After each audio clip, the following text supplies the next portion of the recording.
네가 세 번 나를 부인하리라. 네가 세 번 나를 부인하리라는 말씀으로 하나님의 말씀 증거하도록 하겠습니다. 우리가 예수님을 믿으면서요, 가장 큰 관심을 갖는 것 중에 하나는 아마 주님이 나를 어디로 인도하실까라는 그러한 관심일 것 같습니다. 그렇죠, 여러분? 주님이 내 인생을 어떻게 인도하실까? 우리 자녀들을 어떻게 인도하실까? 내 사업을, 내 가게를 어떻게 인도하실까? 또 우리 교회를 어떻게 인도하실까? 그게 굉장히 우리에겐 관심이 될 것입니다. 예전에는 내가 목표를 세우고 내 계획대로 했다면, 이제는 예수님을 믿은 뒤로는 이제 내 인생을 주님께 맡겼으니까 주님이 나를 어떤 길로 인도하실까라고 생각하고 묻는 거는 당연히 성령님이 주시는 생각인 것 같습니다. 학생은 학생대로, 청년은 청년대로, 사업가는 사업가대로, 주부는 또 주부대로 하나님이 나를 어디로 인도하실까라고 우리가 기도하기도 합니다. 오늘 본문에 나오는 베드로도 자기가 어디로 가는지에 대해서 굉장히 큰 관심을 가졌던 사람입니다. 36절 우리가 한번 읽어볼까요? 자, 시작. 시몬 베드로가 이르되 주여 어디로 가시나이까? 예수께서 대답하시되 내가 가는 곳에 네가 지금은 따라올 수 없으나 후에는 따라오리라. 베드로가 주님께 묻습니다. 주여 어디로 가시나이까? 주님이 가시는 길에 대해서 묻습니다. 관심이 있습니다. 궁금해합니다. 왜냐하면 주님이 가시는 길이 곧 자기가 가야 할 길이기 때문입니다. 제자들은 자기 길이 없었습니다. 사실은 주님이 가는 길이 자기의 길이라고 생각했습니다. 너는 나를 따르라 라고 얘기했잖아요. 제자들을 부르실 때 너는 나를 따르라 라고 했지, 내가 가는 길에 내가 함께 해줄게 이렇게 하지 않았습니다. 그런데 우리는 성도들이, 이제 교인들이 교회 다니면서 기대하는 게 주님이 내가 가는 길에 함께 해주세요 라고 생각한다는 겁니다. 이게 참 그럴듯하게 마치 의미 있는 것 같지만, 그러나 주님은 한 번도 네가 가는 길에 내가 함께 하겠다고 한 적은 없습니다. 신기하죠? 주님이 말씀한 건 나를 따르라고 하셨습니다. 내가 너를 따라가는 게 아니라 너는 나를 따라가라. 즉, 내가 가는 길 위에 너 함께 할래? 이런 뜻입니다. 원어는 내가 서 있는 길 위에 너도 함께 설래? 내가 가는 길 위에 너도 함께 있을래? 이런 뜻입니다. 그러니까 제자들은 예수님이 나를 따르라 했다는 것은 이제 자기가 가던 길을 멈추고 방향을 바꿔서 주님이 가시는 길 위에 함께 내가 올라갔다는 것입니다. 그래서 그 뒤로 주님이 가시는 곳은 다 따라다녔습니다. 한 번도 제자들은 주님 저 여기 가고 싶습니다, 저기 가고 싶습니다 했을 때 주님은 그걸 허락하지 않았습니다.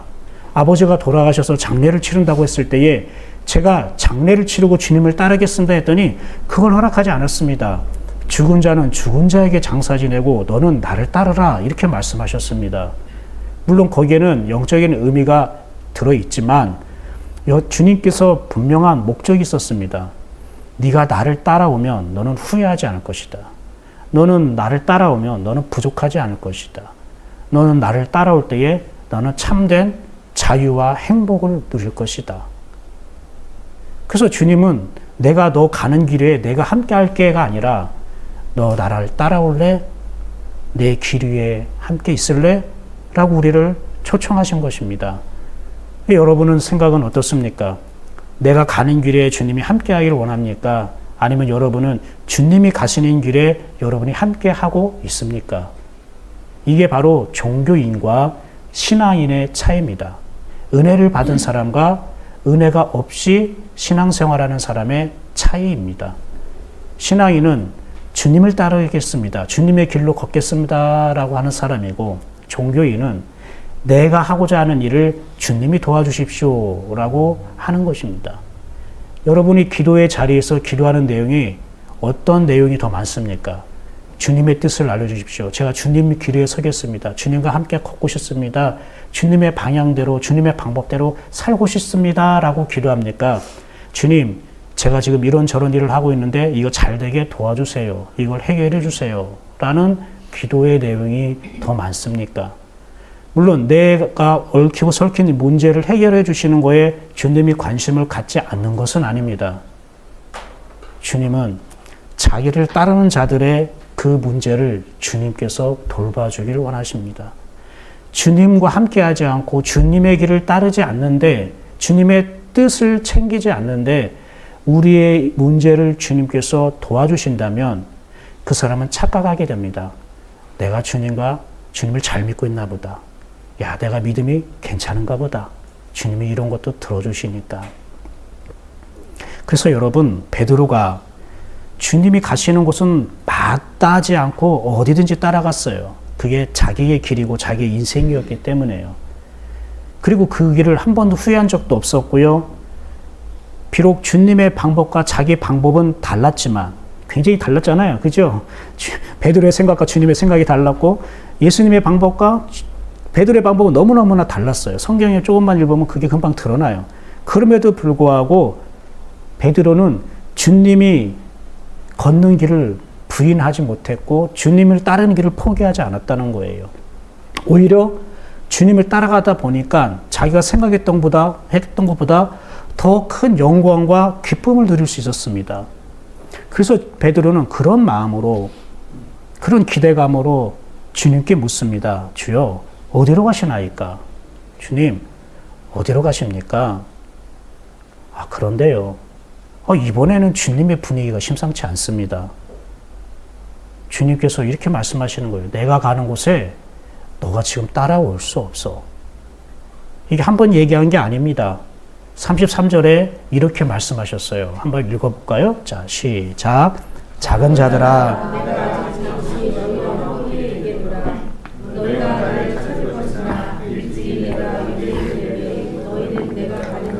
올 수 없다고 말한 것 같이 지금 너희에게도 이르노라. 지금 제자들에게 주님 이렇게 말씀하셨잖아요. 내가 가는 곳에 올 수 없다고 말한 것 같이 너에게도 똑같이 내가 말할 것이다. 내가 지금 가는 곳에 너희가 올 수 없어.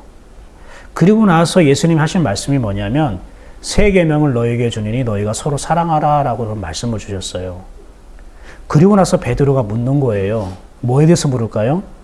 자, 새 계명을 너희에게 주니 너희가 서로 사랑하라, 이 부분을 가지고 물은 겁니까? 아니면 너희는 나를 따라올 수 없어 라는 걸 가지고 물은 겁니까?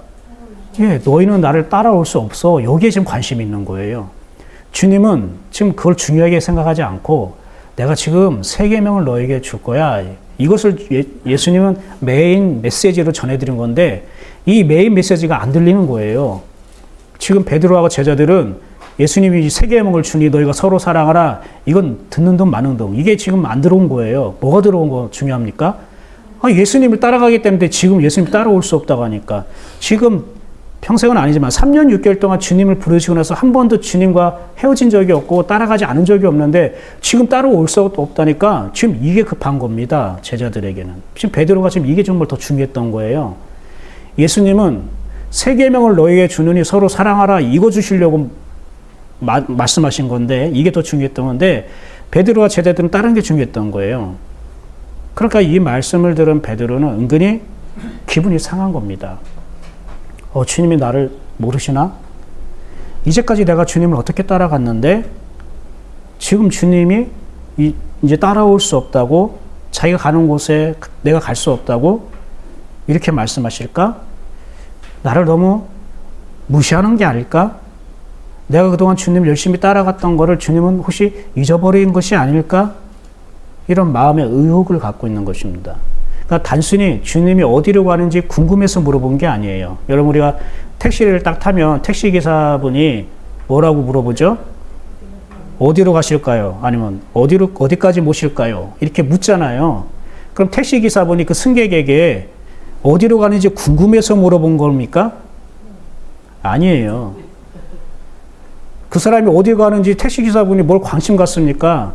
당신이 말하는 곳은 어디든지 내가 잘 모셔다 드리겠습니다라는 뜻으로 물어본 거죠. 당신이 서울 가겠습니까? 그러면은 서울 왜 가는지 안 물어요. 예, 알겠습니다. 그러니까 서울까지 바래다 주면 됩니다. 어디로 가겠습니까? 예인교회요. 그럼 예인교회 가면 되는 겁니다. 그러니까 어디로 가십니까? 물어보는 거는 궁금해서 물어보는 게 아니라 당신이 말하는 곳이 어디든지 나는 기사로서 그리고 내가 돈을 받은 대로 끝까지 안전하게 모셔다 드리겠습니다라는 그 자기 자신의 어떤 확증이고 다짐일 겁니다. 이게 의문이 든다면은 우리 권사님께 여쭤보십시오. 제 말이 말인가 안 말인가. 그쵸? 권사님 맞지요? 궁금해서 물어보는 게 아닙니다. 당신이 원하는 곳에 내가 운전해 줄 수 있다는 뜻입니다. 베드로도 마찬가지예요. 주님, 도대체 어디로 가십니까? 어디로 가는지 궁금해서 물어보는 게 아니라 주님이 어디로 가든지 저는 끝까지 따라갈 수 있습니다. 이거를 표현한 겁니다. 자, 베드로가 주님에게 이렇게 얘기했다면 인간적으로 볼 때 이런 사람이 참 고마워요? 안 고마워요? 고맙잖아요. 얼마나 힘이 되고 얼마나 위로를 받겠습니까? 제가 힘들고 지칠 때 목사님 제가 끝까지 함께 하겠습니다. 힘내세요. 이러면 제가 힘이 되고 위로를 받아요? 안 받아요? 당연히 받겠죠. 여러분도 마찬가지예요. 여러분도 외롭고 힘들고 지쳤을 때에 가족이나 누군가 와서 아빠, 여보, 아니면 여보게 그러나 이 사람아, 아무튼 내가 함께 할게, 끝까지 할게, 힘내. 내가 다른 거 몰라도 내가 끝까지 함께 있어줄게. 힘이 되고 위로주잖아요. 그렇죠? 혹시 그런 사람 있으세요? 예수님 이런 거 빼고요. 그런 사람 있으세요? 그런데요, 예수님은 이 베드로의 말이 기뻤을까요? 안 기뻤을까요? 좋아하셨을까요? 걱정하셨을까요? 걱정하셨어요. 기뻐하지 않으셨어요. 예수님 너무 인색한 게 아닐까? 제자들 마음을 너무 몰라주는 거 아닐까? 이렇게 생각할 수 있을 것입니다. 근데 예수님은요, 자기에게 잘해주는 사람을 기뻐한 것이 아니라 하나님의 뜻대로 하는 자를 기뻐하셨습니다. 예수님은 아주 명확했습니다. 네가 끝까지 나와 함께 하겠다고 해도 네가 하나님의 뜻을 벗어나면 나는 기쁘진 않아. 왜냐하면 예수님의 목적은 자기가 아니라 하나님 아버지셨습니다. 하나님 아버지를 알게 하셨고 하나님 아버지를 만나게 하셨고 하나님의 아버지의 아들 되게 하시기 위해서 예수님이 오셨습니다. 이게 예수님의 분명한 목적이었습니다. 근데 그들이 예수님을 위한다고 하면서 하나님 아버지의 뜻 안에 있지 않으면 예수님의 목적은 물거품이 되는 거 아니겠습니까? 의미가 없는 겁니다. 인간적으로는 고마울 수 있지만 하나님 앞에서 볼 때에는 안타까운 것입니다. 이런 일이 예수님 한 번만 있었지 않았습니다. 예수님이 많은 사람들에게 설교를 하고 여러 가지 기적을 행할 때에 예수님의 가족들이 찾아왔어요. 어머니와 형제들이. 그러니까 예수님에게 뭔가 말하고 싶은 게 있어서 찾아왔어요. 그때 제자들이 예수님, 당신의 어머니와 형제들이 찾아왔습니다. 라고 했을 때에 예수님이 뭐라고 말씀하셨냐면 이렇게 얘기하셨습니다. 한번 읽어볼까요? 시작. 손을 내밀어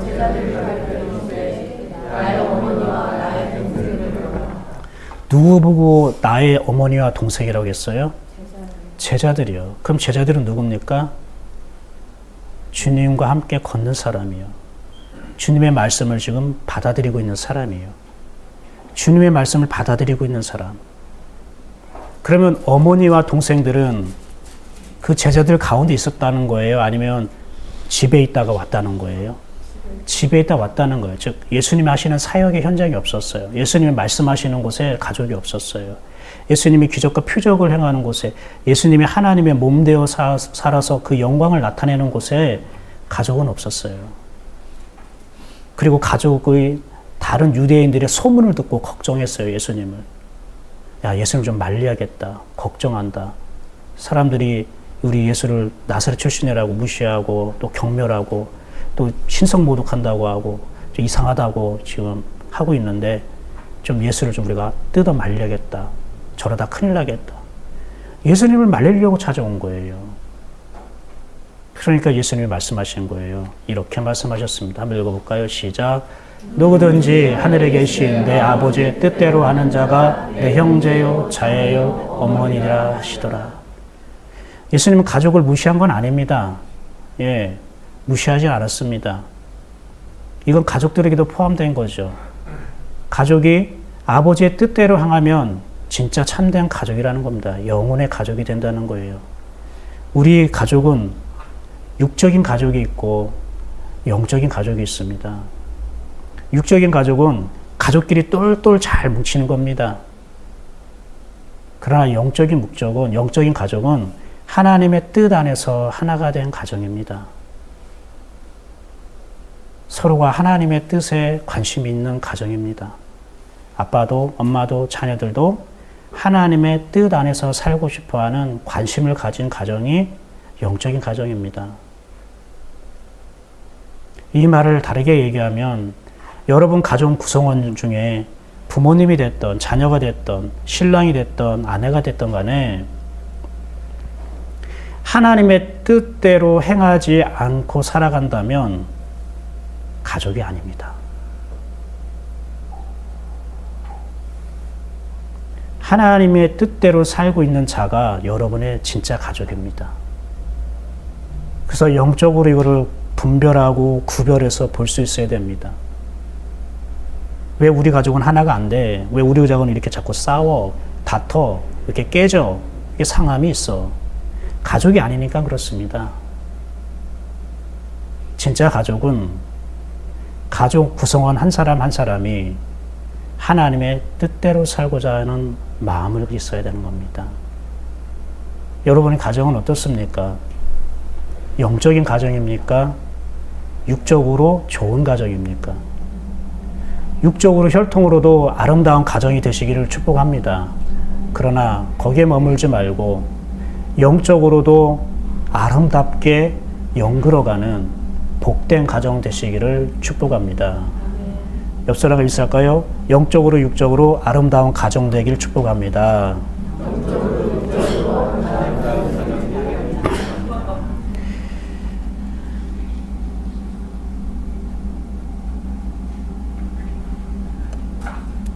베드로의 말은 다시 한번 말하지만 인간적으로 참 듣고 싶은 말입니다. 힘들 때 이런 말 해주면 참 좋을 것 같습니다. 그러나 베드로의 말은 결론적으로 하나님의 뜻과 맞았습니까? 맞지 않았습니까? 하나님과 뜻과 맞지 않았습니다.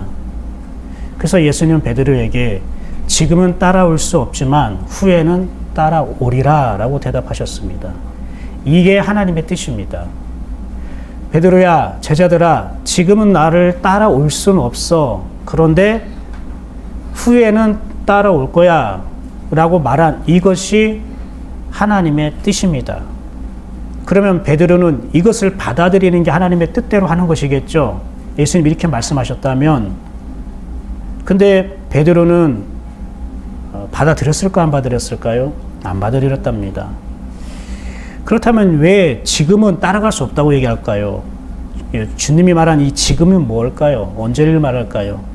예수님이 붙잡히기 전을 말하는 걸까요?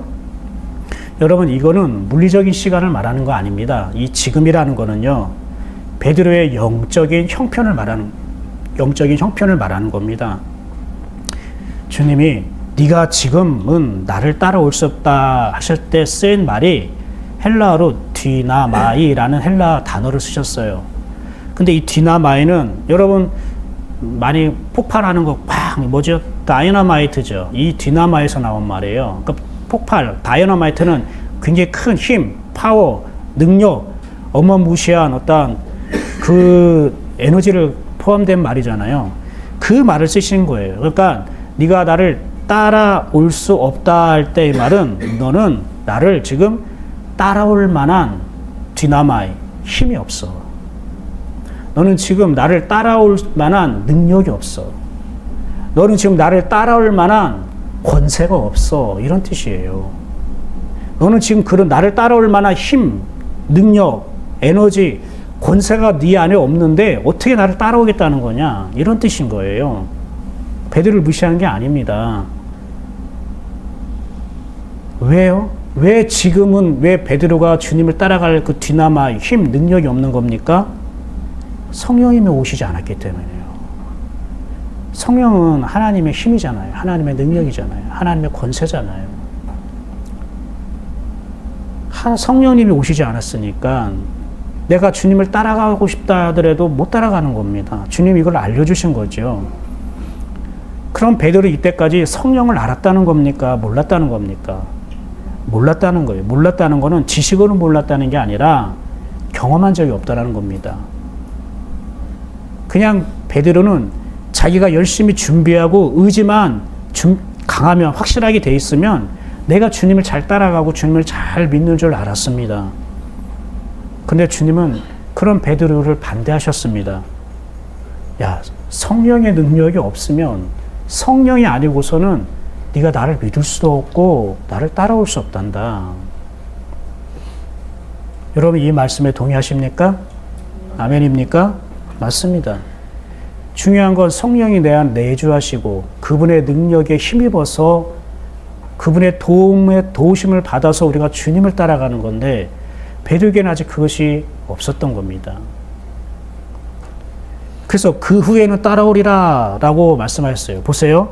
그 후에는 따라올 수 있어 라고 얘기했습니까? 따라오리라 라고 얘기했습니까? 따라오리라고 얘기한 거예요. 지금은 너희가 나를 따라올 수 없어 라고 이 가능성, 이거에 대해서 얘기했는데 지금은 따라올 수 있어가 아니라 따라오리라 라고 얘기했다는 거예요. 마치 확정된 것처럼, 기정된 사실처럼 얘기하잖아요. 그렇죠? 무슨 뜻입니까? 성령님이 너에게 임하면 너는 주님을 따르지 않을래야 않을 수 없는, 즉 반드시 따르게 되어 있어 라고 말씀하시는 거예요. 성령님이 오시면 너는 따르게 된다는 거예요. 내가 따를 수 있을까? 없을까? 고민할 게 아니라 성령님이 내 안에 오시면 그분에 의해서 내가 주님을 따라가게 된다는 것입니다. 믿으십니까? 이거예요. 그래서 내가 성령님이 내 안에 계신지 안 계신지 확실히 아는 방법이 여기에 있습니다. 내가 내 의지와 확고하게 내가 잘 준비되어 있어서 내가 주님을 따르겠다고 하는 것과 그분이 내 안에 오셔서 내가 그분을 따르게 되는 것이, 이것을 여러분이 살펴보면 내가 지금 성령님이 내 안에 계시고 내가 성령의 역사를 받고 있구나, 성령의 역사가 내 안에 있구나라는 걸 우리가 느껴지는 것입니다. 주님이 이렇게 말씀하셨다면 이젠 베드로가 알아들어야 할 만하지 않겠습니까? 그죠? 여러분 베드로가 원래 이름이 뭐예요? 시몬이에요. 시몬. 요한의 아들 시몬. 예, 시몬이라고요. 근데 이 시몬이 무슨 뜻입니까? 경청하다는 뜻이에요. 알아듣다, 듣는다는 뜻이에요. 예수님이 이렇게 말씀하셨으면 알아들어야 되는 거 아닙니까? 근데 베드로는 어떻게 했습니까? 그 말씀을 인정하기보다는, 받아들이기보다는 오히려 목에 핏대를 세워서 목소리를 높입니다. 37절 한번 읽어볼까요? 자, 시작. 베드로가 이르되 주여 제가 지금은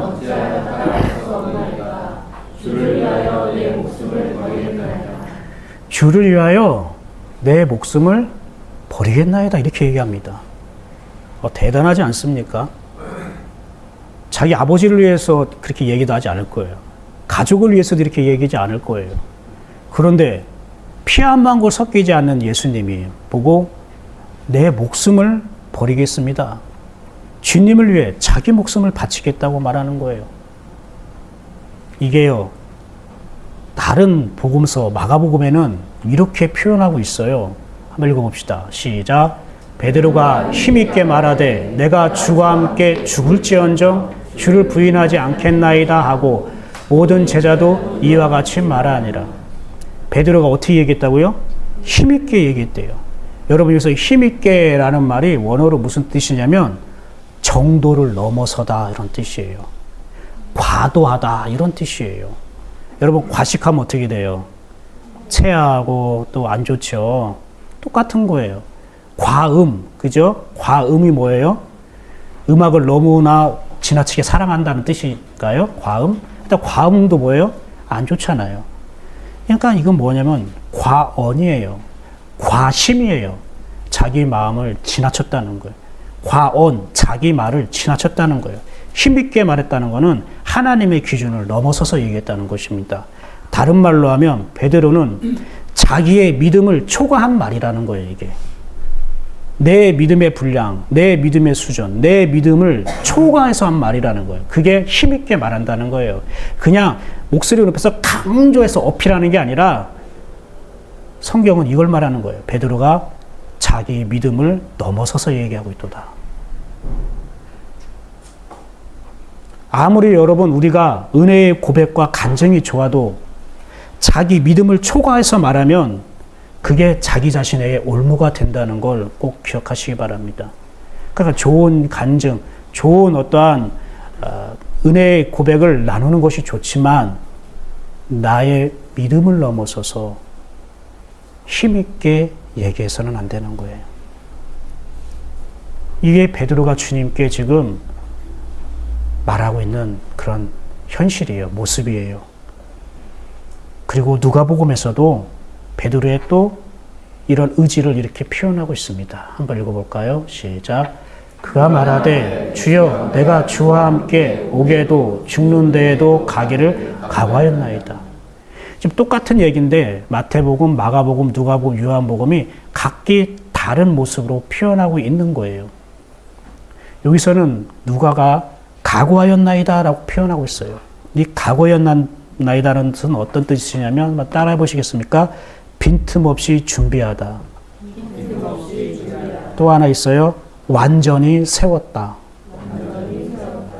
내가 주와 함께 오게도 가고 죽는 데에 가기를 빈틈없이 준비했습니다. 철저하게 준비했습니다. 그리고 완전하게 내가 세웠습니다.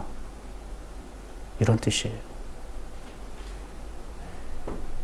아무리 우리가 빈틈없이 준비하고 계획을 세우고 목표를 정했다 할지라도 그것을 이루시는 분은 하나님이시겠죠? 믿습니까? 그래서 잠언을 통해 우리에게 이렇게 말씀하고 계셔요. 한번 읽어볼까요? 사람의 마음에는 많은 계획이 있어도 오직 여호와의 뜻만이 완전히 서리라. 계획이라고 되어 있지만 여기에는 다양한 생각, 그리고 마음, 그리고 목표, 목적을 포함한 것을 계획이라고 말하고 있어요. 우리의 마음에 많은 계획이, 다양한 계획과 목적이 있어도 오직 여호와의 뜻만이 서는 겁니다. 믿으셔요? 그럼 그렇게 되기를 원하십니까? 베드로가 자기는 스스로 자 준비되었다고 느끼고 확신을 가졌다 할지라도 그것이 하나님의 뜻이 아니면 이루어지지 않는 것입니다. 그런데 이게 베드로를 위한 것입니다. 여러분, 하나님의 뜻이 아닌데 이루어지면 베드로는 어떻게 될까요? 더 타락하게 되고 더 멸망의 길로 가는 겁니다. 우리는 자기 계획과 목표가 좋아 보여도 하나님의 뜻이 아니라면 이루어지지 않게 해주세요 라고 기도해야 돼요. 주님, 제가 이런 계획이 있고 이런 목적이 있고 목표가 있어요. 근데 이게 하나님의 뜻이 아니면 이루어지지 않게 해주세요. 이게 믿음의 기도예요. 저 여러분이 이 믿음의 기도가 올려지기를 소망합니다. 하나님의 뜻이 세워지는 게 중요해요. 내 계획과 내 목표가 잘 진행되는 게 중요한 게 아니에요. 하나님의 뜻과 상관없이 내 계획과 목표가 잘 진행되고 있다면 나는 더 멸망의 길로 가는 거예요. 망하는 길로 가는 거예요. 그래서 예수님은 베드로의 이 계획을, 베드로의 이런 확고한 의지를 용납하지 않았던 거예요. 거절하신 거예요. 받아들일 수가 없기 때문에. 이게 바로 베드로를 살리는 거예요. 베드로를 거절한 것, 베드로의 계획과 목적과 뜻대로 되지 않게 주님께서 인정하지 않는 것이 베드로를 살려주시는 거라고요. 근데 베드로 자신은 어떻게 해요? 자기는 좀 죽는 것 같다고 생각하겠죠. 자기는 이러다가 인생 실패한다고 생각하겠죠. 예수님이 베드로의 의지가 너무 활활 타오르는 게 걱정되셨습니다. 그게 자꾸 하나님의 뜻을 넘어서니까 너무나 안타까운 거예요. 그래서 베드로에게 물으십니다. 네가 나를 위하여 네 목숨을 버리겠느냐? 너 정말 나를 위하여 네 목숨을 버리겠느냐? 여기서 핵심이 뭐냐면 나를 위하여입니다. 나를 위하여. 목숨을 버리냐 안 버리냐가 중요한 게 아니라 나를 위하여라는 말이 예수님이 하시고 싶은 말씀입니다. 베드로는 사실 말끝마다 내가 주를 위하여, 내가 주를 위하여 하고 입에 달고 살았습니다. 주님, 제가 뭐 저 자신을 위해서 하는 건가요? 다 주님을 위해서 하는 거잖아요. 근데 주님은 이 말씀을 어떻게 받아들이셨을까요? 사실 예수님이 제자들과 사람들에게 이런 비슷한 말씀을 하신 적이 있어요. 마태복음 10장 39절에 자기 목숨을 얻는 자는 잃을 것이요 나를 위하여 자기 목숨을 잃는 자는 얻으리라. 그래서 예수님이 뭐라 그래요? 나를 위하여 자기 목숨을 잃는 자, 버리는 자는 어떻게 해요? 얻을 것이다 라고 말씀하잖아요. 지금 이 말 그대로 베드로가 쓴 거 아닙니까? 내가 주를 위하여 내 목숨을 버리겠나이다 했잖아요. 그러면은 야 베드로 참 기특한데 야 내가 예전에 했던 말을 네가 다 기억하고 있구나. 너무 멋있어. 그렇게 해줘야 되는 거 아닐까요? 그런데 주님의 반응은 영 달랐습니다. 이 나를 위하여, 주님을 위하여라는 것이 중요한 메시지라고 했지요. 주님을 위하여라는 말이 여러분 주님이 말씀하신 이 뜻과 베드로가 말한 뜻이 서로 사실 달랐습니다. 마태복음 10장 이 39절에서 나온 나를 위하여라는 이 말은요. 원어로 헤네켄이라고 되어 있어요. 이 헤네켄은 무슨 뜻이냐면 나 때문에 이런 뜻이에요. 나 때문에라고요. 나로 말미암아 이런 뜻이에요. 나 때문에 자기 목숨을 잃어버린 사람은 얻을 것이야 라는 뜻이에요. 그러면 나 때문에라는 건 뭡니까? 내가 주님과 동행하는 삶을 살다가 네가 핍박을 받을 때 네가 주님과 주님의 뜻을 네가 이루고자 살다가 네가 박해를 받을 때 너는 영원한 생명을 얻은 자이다라는 뜻이에요. 네가 주님을 닮기 위해서 주님의 몸 되어 살기 위해서 네가 소중히 여기는 그것까지를 네가 버릴 수 있을 때 너는 보이지 않는 영원한 것을 너는 얻을 수 있는 사람이다.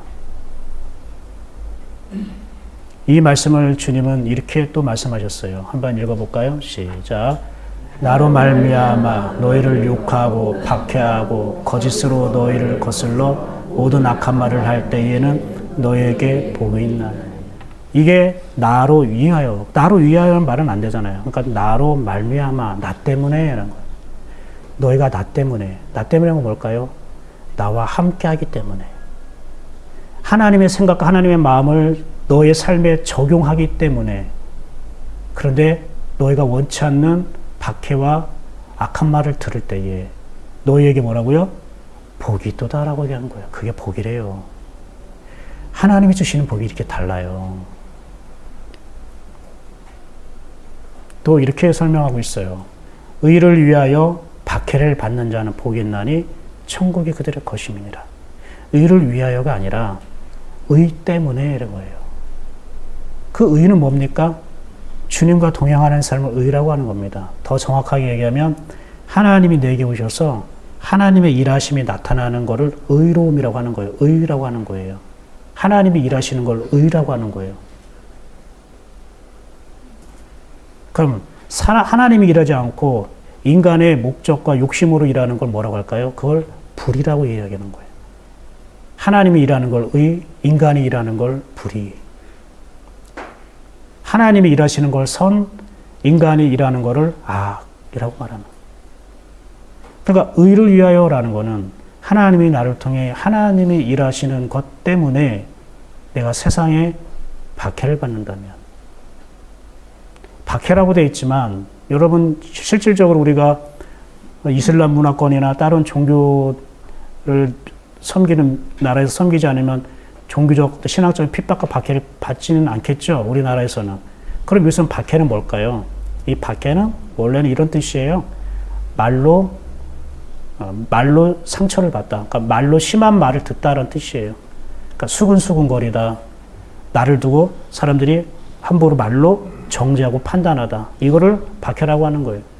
여러분이 정말로 하나님을 올곧게 하나님의 몸되어 살 때에 하나님을 닮으며 하나님의 생각과 마음을 여러분 삶에 적용하면서 살아갈 때에 주변의 사람들은 이렇게 수근수근거릴 수 있고 이 말로 여러분에게 상함을 낼 수 있다는 겁니다. 그럴까요? 안 그럴까요? 그렇죠. 그런 거 여러분 겪고 있을 것입니다. 겪는 분도 있을 것입니다. 저도 마찬가지고요. 근데 그게 그 사람이 천국에 있다는 뜻입니다. 이미 하나님 나라가 그 사람에 있다는 뜻이에요. 천국에 들어갈 것이가 아니라 이미 그 사람 속에는 하나님 나라가 이루어지고 있어. 이런 뜻이에요. 이거를 육적인 귀로 듣지 말고 여러분 영적인 마음으로 들으시기를 바랍니다.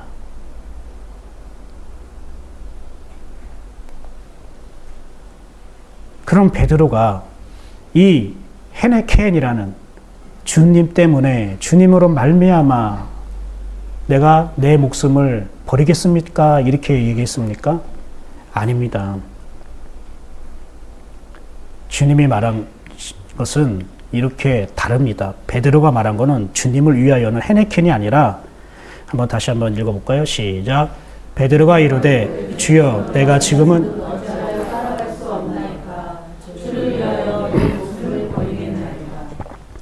여기서 베드로가 말한 주를 위하여는요 무슨 뜻이냐면 휘페르라고 하는데 이거는 대신해서란 뜻입니다. 이거는 대신해서란 뜻이에요.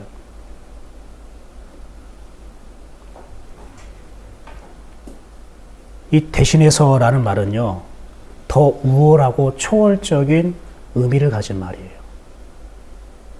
이런 거죠. 내가 너 대신에 일할게 라는 건 뭐예요? 네가 지금 잘 못하니까 내가 대신해 줄게. 그 사람보다 더 우월하고 초월적인 힘을 가졌다는 뜻이겠죠. 예수님이 이 말씀을 어디에 사용했냐면 제자가 스승보다 높지 않고 그죠? 종이 주인보다 높지 않다라고 할 때 뭐뭐보다 주인보다 할 때 이 휘페를 썼어요.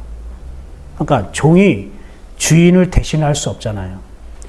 제자가 스승을 대신할 수 없잖아요. 이런 뜻이에요. 종이 주인을 뛰어넘을 수 없고 제자가 스승을 뛰어넘을 수 없다라는 거예요. 이런 의미를 쓴 거예요. 베드로는.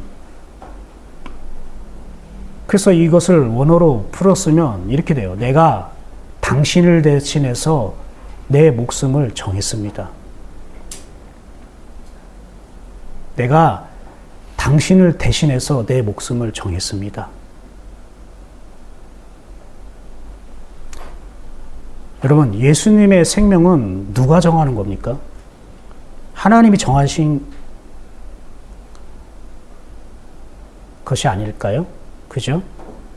아니, 모든 생명은 다 하나님이 정하시는 것이 아닙니까? 근데 베드로는 자기 목숨을 자기가 지금 정했다는 겁니다. 그것도 주님을 대신해서. 이거는 주님이 우리를 위해 사용하는 말이지 우리가 주님을 위해 사용하는 말이 아니잖아요. 누구 때문에 주님 십자가에 지셨나요? 이런 찬양이 있단 말이에요. 무엇 때문에 누구 대신에 주님이 우리 대신해서 십자가에 죽으셨잖아요. 우리가 십자가에 못 박혀 죄인인데 그냥 그 죄인을 하나님이 심판해서 죽여버리시면 우리가 거듭나고 하나님의 자녀가 될 기회를 잃어버리니까 우리를 살리려고 주님이 나 대신에 죽으셨잖아요. 너를 살리려고 내가 죽었습니다. 나 대신에.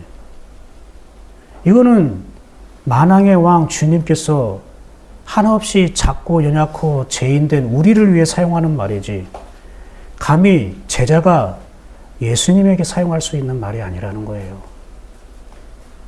근데 근데 베드로는 이렇게 말한 거예요. 제가 당신 대신에 내 목숨을 정했습니다.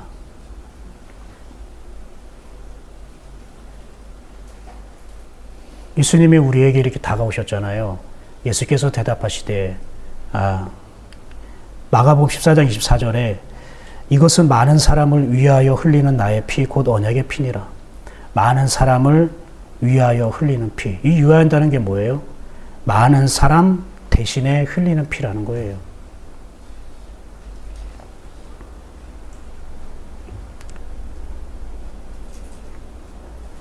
주님이 이 베드로의 말을 듣고 정말로 기뻐할 수 있겠습니까? 하나도 기뻐하지 않는 겁니다. 그래서 주님이 이렇게 베드로에게 대답하셨어요. 38절 한번 읽어볼게요. 시작. 예수께서 대답하시되 네가 나를 위하여 네 목숨을 버리겠느냐? 내가 진실로 진실로 내게 이르노니 닭 울기 전에 네가 3번 나를 부인하리라. 예수님이 아주 확실하게 못을 박습니다. 닭 울기 전에 뭐라고요? 네가 나를 부인하는. 근데 몇 번? 3번이나 부인한다는 거예요. 부인한다는 말은 거절한다는 뜻입니다. 네가 나를 거절할 거야. 이 거절한다는 말은 왜 거절하게 되면은 내 것이 아니기 때문에 거절합니다라는 의미예요. 이 거절한다, 부인한다는 말은 내 것이 아니기 때문에 나는 거절합니다. 내 것이 아니기 때문에 부인합니다는 뜻이에요. 베드로가 3번 예수님을 부인하죠. 대제사장이 뜰 앞에서 또 불을 쬐고 있을 때에, 이럴 때에 그 대제사장의 여종, 뜰을 지키는 여종, 또 여러 가지 사람들 앞에서 너는 예수님과 함께 있던 그 제자가 아니냐, 그렇게 3번씩이나 물었을 때에 베드로가 뭐라고 했습니까? 부인하여 이르되 라고 돼 있어요. 나는 아니다. 그때 부인하여 이르되 할 때 이 부인하다는 말이 거절했다는 것인데, 왜 베드로가 거절했냐면 내 것이 아니기 때문에. 즉, 저 예수님은 내 것이 아니야, 이런 뜻이에요. 저분은 내 것이 아니기 때문에 내가 거절한다고.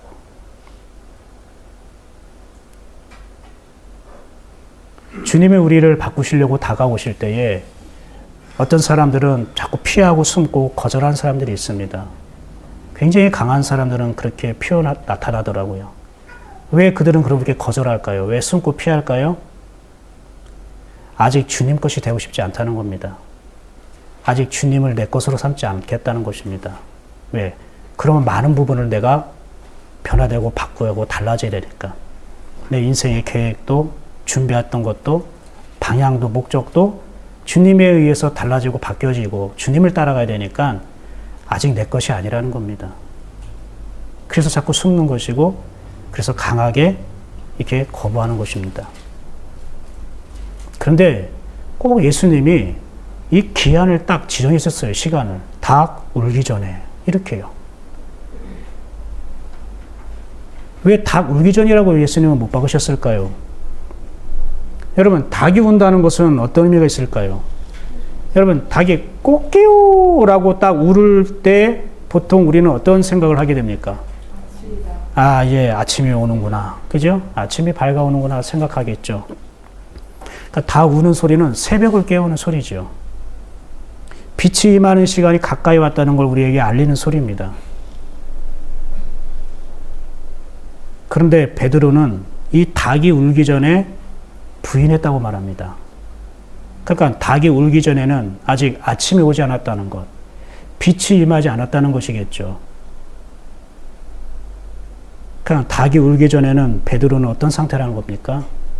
어둠에 있는 상태라고 말하는 겁니다. 네가 어둠에 있을 때에는 나를 부인하는 거야. 네가 빛을 보지 않을 때에는 너의 주님을 거절할 수밖에 없어 라고 말하는 거예요. 예언한 게 아니라 우리 모두에게 하신 말씀이에요. 저를 포함해서 여기에는 모든 사람에게 얘기한 거예요. 사랑하는 자들아, 너희가 빛이 오기 전에, 너의 마음에, 너의 영혼에 하나님의 빛이 임하기 전에 너희는 나를 부인하는 존재로 살아가게 되는 거야. 너희는 수도 없이 나를 거절할 수밖에 없어.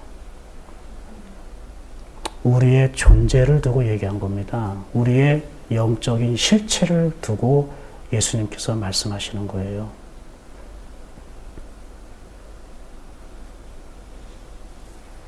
내가 어둠이기 때문에 주님을 자꾸 거절하는 겁니다. 그거를 닭 울기 전이라고 표현한 거예요.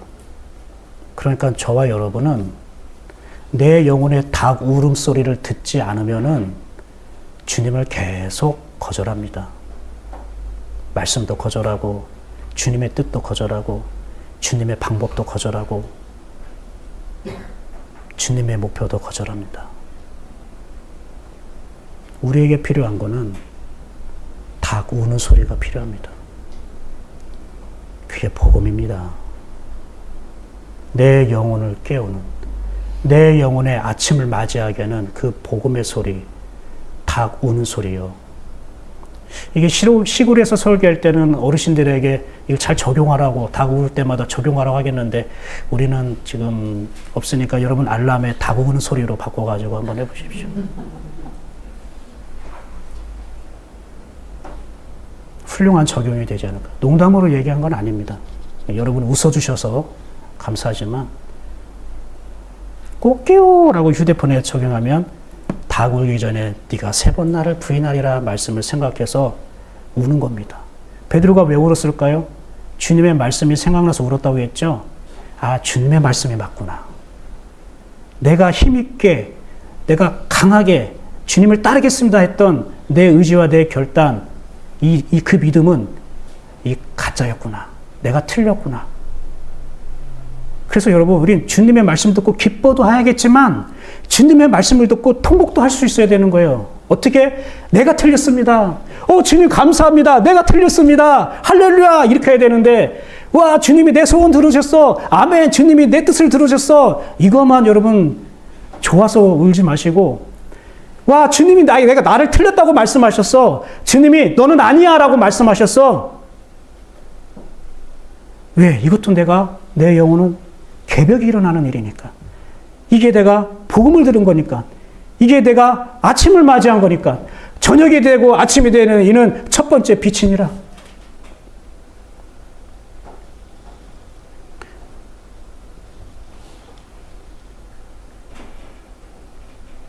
우리는 닭이 울기 전에는 주님을 부인할 수밖에 없는 존재로 살아갑니다. 어둠에 속한 자는 주님을 부인하는 모습으로 살아갑니다. 내가 어둠이기 때문에 주님을 부인하는 겁니다. 내가 믿음이 부족하다, 결심이 없다, 목표가 없다, 계획이 없다, 내가 의지가 약하다, 이것 때문에 부인하는 게 아닙니다. 그냥 어둠이기 때문에.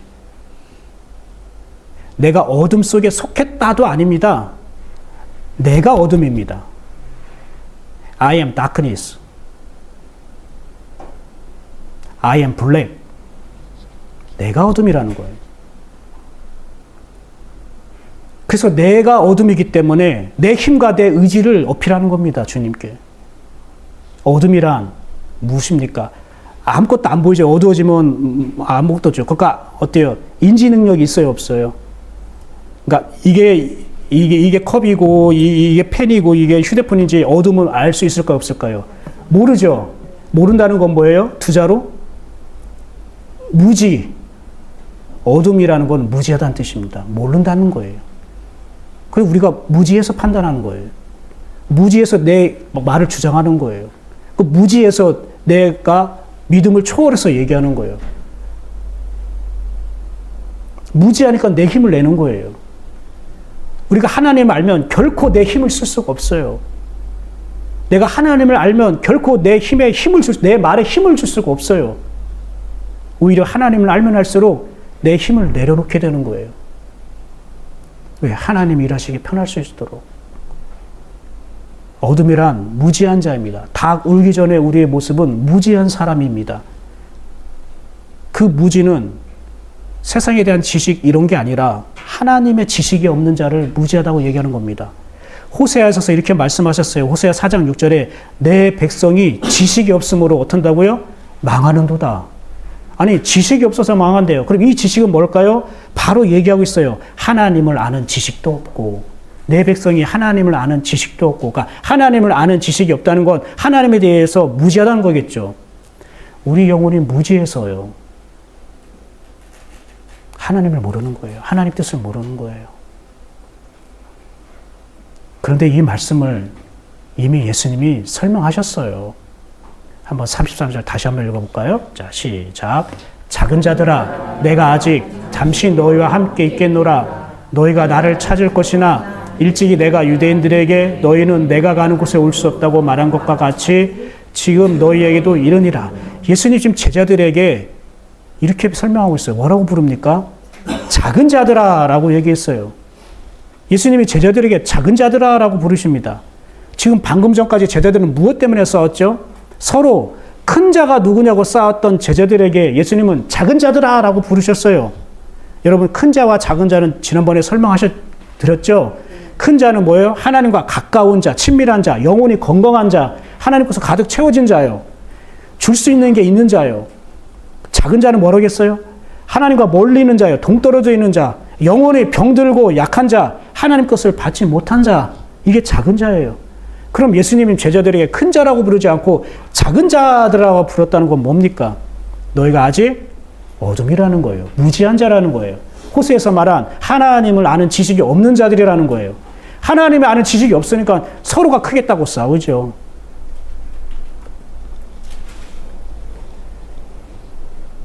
그래서 이 작은 자들은 닭 울기 전에는 어떻게 살아갈 수밖에 없는 존재라고요? 주님을 인정하고요?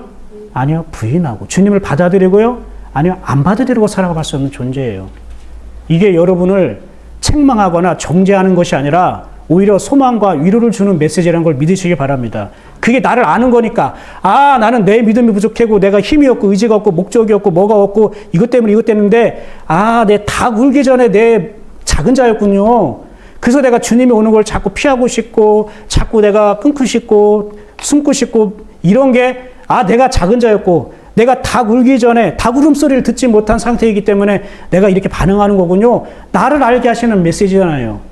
위축들지 말고 주눅들지 말라고요. 그럼 우리는 뭐가 있으면 되는 거예요? 어떤 소리 들으면 돼요? 닭 우는 소리요. 닭 우는 소리가 지금 어떻게 들리고 있습니까? 지금 제 목소리로 지금 꽃게요하고 지금 나오고 있지 않습니까? 이건 안 오시군요. 안 오시지는. 여러분, 작은 자예요. 봐요. 3년 6개월 동안 목숨을 버리고 주님이 가시는 거 어디든지 쫓아가겠다고 12명이 똘똘 뭉쳐서 주님을 따라가고 있었는데 그들을 보고 고맙다. 너희들밖에 없다. 내가 참 위로가 된다. 내가 하늘나라 가면은 너희들 큰 맨션 하나 차려줄게. 이렇게 얘기한 게 아니라, 야, 걱정된다. 야, 너무 앞서지 마. 너무 힘있게 얘기하지 마. 야, 작은 자들이야. 너는. 이렇게 말씀하십니다. 그래서 근데 이 작은 자들이 자꾸 뭐라고 얘기하면 나는 결코 주님을 부인하지 않겠다고 막 그러는 거예요. 나는 결코 주님을 배신하지 않겠다고. 나는 결코 내 주님을 떠난 일이 없겠다고 막 우기는 거예요. 아주 의지가 활활 불타오르고 있습니다. 여러분, 한번 따라해볼까요? 모든 인간은 닭이 울기 전에는 작은 자로 살아가는 겁니다. 예, 무지한 자로 살아가는 겁니다. 제가 여러 번 높아심에 얘기하지만 여러분을 책망하고 정죄하고 비판하는 게 아니라 여기 하나님의 위로와 소망과 하나님이 하시겠다는 또 하나님의 사랑의 메시지로 여러분이 들으셨으면 이를 권면합니다. 그렇게 축복합니다. 그러니까, 아, 내가 주님을 부인한데 너무 엄청 심각하게 생각하지 마세요. 주님의 뜻대로 가고 있는 거예요. 그런데 닭이 우는 소리를 매일매일 들었어. 근데 매일매일 주님을 부인하네? 그러면 이게 될까요? 안 될까요? 이건 안 되는 거예요. 닭 우는 소리를 듣고도 아침을 보고도 빛을 만나고도 내가 주님을 계속 거절한다고요? 아, 그 성경에 마셨잖아요. 너가 성령을 근심하게 하지 말라고. 네가 성령을 거절하고 성령을 근심하면 네가 용서받지 못한다고도 얘기해요. 그러니까 여기 있는 사람이 닭이 울기 전에 사람이 아니잖아요. 그렇죠? 여러분은 닭이 우는 소리를 들었던 분들도 있고, 그걸 아주 오래전에 듣고 지금은 못 듣는 사람도 있겠고, 닭이 우는 소리를 듣고자 하나님께 가까이 하나님을 기다리는 사람도 있을 것입니다. 그런데 주님은요, 이렇게 말씀하세요. 진실로 진실로. 한번 볼까요? 내가 진실로 진실로. 이 진실로 진실로는 아멘 아멘을 2번 반복한 건데요. 이거 묻듯이 때문에 이런 거예요. 이것은 반드시 이루어져야 하는 일이야. 주님이 이렇게 말씀한 거예요. 베드로야, 내가 반드시 이루어야 되는 걸 너에게 말할게. 너는 닭 울기 전에 3번 나를 부인한 거야. 이게 너에게 반드시 이루어야 된다는 뜻이에요. 네가 이러한 과정을 겪고서 닭이 울 때에 네가 그제서야 네가 울고 통곡할 텐데, 그때가 바로 나를 따를 때야. 그때가 내가 너에게 임할 때야. 그렇다면 마지막 질문이 남죠. 왜 3번입니까? 3번이란 말은 이런 의미가 있습니다. 따라해볼까요? 반복하다. 계속 반복. 그러니까 3번 우는 게 아니고 반복. 그러니까 닭을 위해서 3번 부인한다는 거는 딱 우리가 3번 부인하는 게 아니라 그럼 나 3번만 주님 부인하면 되겠네? 이게 아니라 수시로 내 의지, 내 힘, 내 뜻, 내 생각 가지고 있어서는 수시로 내가 주님을 부인하네. 나는 작은 자로 살아가네. 이런 뜻입니다. 이해가 되셨습니까? 그리고 3번이란 또 다른 뜻은 뭐냐면 하나님의 섭리다 라는 뜻이에요. 이건 하나님의 섭리라는 거예요. 우리는 그 하나님의 섭리 가운데 작은 자로 살아가다가 이 닭 우는 소리를 들을 때에 어느 날 갑자기 여러분은 울컥하면서 통곡을 할 겁니다. 성경에는 뭐라고 되면 심히 통곡하리라. 여러분 이 베드로의 통곡을 경험해 보셨습니까? 닭 우는 소리를 듣고 주님 앞에 엉엉 울어본 적이 있습니까? 이게 은혜입니다. 하나님이 내 일을 다 처리해주고 다 좋게 만들어줘서 기뻐요, 감사해요 라는 것만 은혜가 아니라 이렇게 주님의 말씀이 이 닭 우는 소리가 내 안에 영혼을 깨워서 주님 말씀 맞았군요. 나는 작은 자였거든요. 나는 무진한 자, 나는 부인한 자밖에 될 수밖에 없었네요. 라고 엉엉 우는 우리가 정말로 은혜 받은 자고 바로 복된 자입니다. 닭 우는 소리를 들었던 여러분이 이제 다시 한번 이 고난주간을 통해 그 소리를 들으셨으면 좋겠습니다. 그래서 주님 앞에 통곡하며 그 빛 가운데에 주님의 길을 걸어가는 저와 여러분 되셨으면 좋겠습니다. 오늘 말씀을 정리해 봅시다. 주님을 위한다는 것은 주님을 얻기 위하여 하는 것이지 주님을 대신해서 하는 것이 아닙니다. 1번 한번 읽어볼까요? 시작. 주님을 위한다는 것은 주님을 얻기 위하여 하는 것이지 주님을 대신해서 하는 것이 아닙니다. 우리가 주님을 위하여 주님을 위한다는 것은 주님을 내가 얻기 위해서 하는 거예요. 2번째 읽어볼까요? 시작. 내 계획과 목적이 하나님의 뜻 안에 있지 않다면 실패하는 것이 사는 길입니다.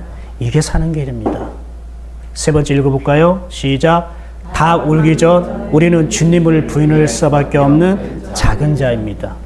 이 메시지가 저와 여러분에게 위로와 소망이 되고 힘이 되면서 이 고난주간 여러분에게 하나님의 소리, 그분의 음성인 그 닭 우는 소리가 우리에게 다시 한번 임하기를 진심으로 축복합니다. 기도합시다. 들은 말씀을 놓고 함께 기도합시다.